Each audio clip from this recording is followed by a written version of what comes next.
महाराष्ट्र परिवहन समवेत संपूर्ण नगर जिल्ह्यातील पोलीस प्रशासनानं नुकताच वाहतूक सुरक्षा सप्ताह साजरा केला। संगमनेर पोलिसांनी मात्र औपचारिक कार्यक्रम वगळता कुठलाच वाहतुकी संबंधी प्रबोधन अथवा उपक्रम देखील राबवला नाही।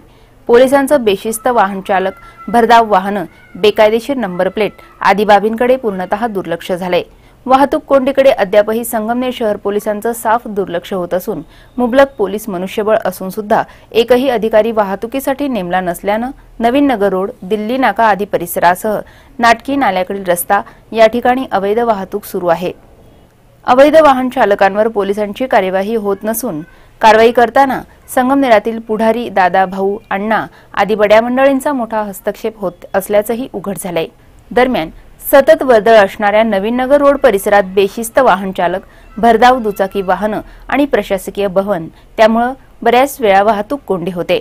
याचा पाठपुरावा सतत सी मूव्हीज अँड न्यूजनं केला।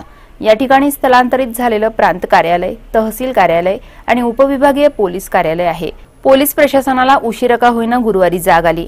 या ठिकाणी वाहतुकीसाठी 2 पोलीस आज तैनात होते। या वाहतूक कोंडी संदर्भात व्यावसायिक मुकेश मिलानी यांनी आपली प्रतिक्रिया व्यक्त केली आहे। संगमनेर शहरामध्ये नवीन प्रशासकीय भवन झाल्यामुळे या नवीन नगर रोडचे व्यापाऱ्यांचे व्यवसाय तर वाढलेत, पण काही हिशोबाने कमी पण झाले। त्याला कारण आहे ट्रॅफिक।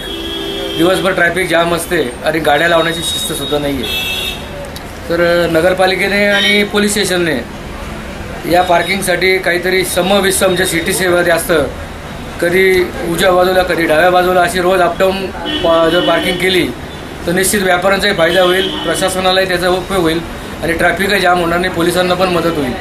असं काहीतरी एकत्रित बसून तहसीलदार, प्रांत, पोलीस यांनी निर्णय घ्यावा, नाही तर नवीन नगर रोडचं काही दिवसांनी बाजारपेठ होऊन जाईल।